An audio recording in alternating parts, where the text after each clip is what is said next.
Hello, hope you're well. Recently, Teresa asked if I could talk a little more about the topic of adapt and overcome, and that's what I wanted to do in this video. So first of all, thank you very much for the question.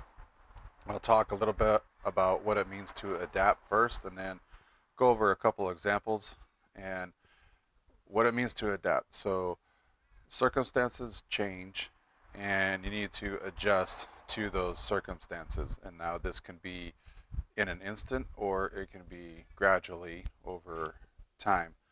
So first example, I was a bartender for 15 years, and towards the end of that career I was diagnosed with tendonitis in my hands and my wrists from pouring drinks for so many years.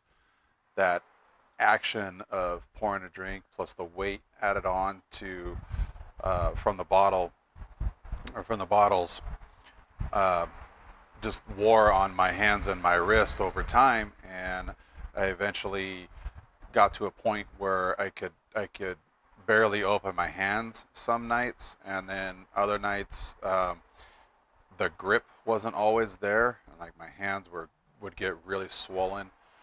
And so went to the doctor, and they told me that I had a tendonitis in my hands and wrists, and if I didn't change what I was doing, I would eventually have to have surgery on my hands and my wrists. And this was before I was 40 years old. So naturally, not wanting to have surgery, I started to think about how I could adapt to this situation, and I wound up actually going into management for a different hotel. At the end of my bartending career, I was bartending for a hotel, and found a supervising job, just made a lateral move and got out of bartending, which allowed me to avoid surgery. It's been about 5 years now since that happened, and I still get flare-ups every now and then.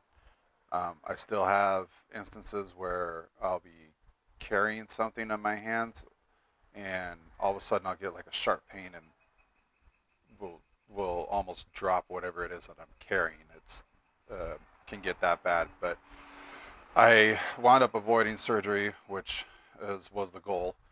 And then that kind of leads me into my second example, which was during that transition, during my time as a supervisor, we got pregnant with our second child, and my wife wound up being off of work for 6 months. And during that time, the child care, our baby takers. So by the time that she got back to work, all of our babysitters had moved on, and we were struggling to find child care. And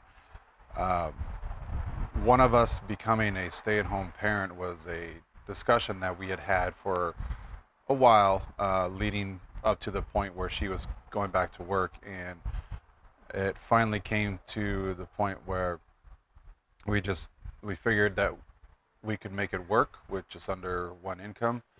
She's an RN, and so we decided just to pull the trigger on that. And so I left my job and became a stay-at-home dad after almost 20 years in the service industry.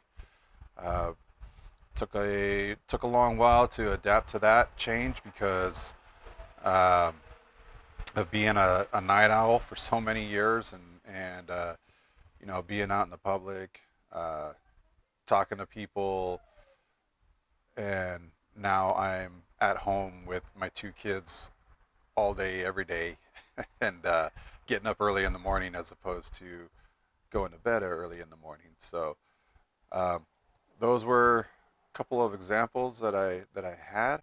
Hopefully you found some value in those examples. If you have any other questions, please feel free to let me know in the comments below. And if you'd like to see a few other videos, you can feel free to check out one of these. And be well, stay healthy, and I'll see you over there.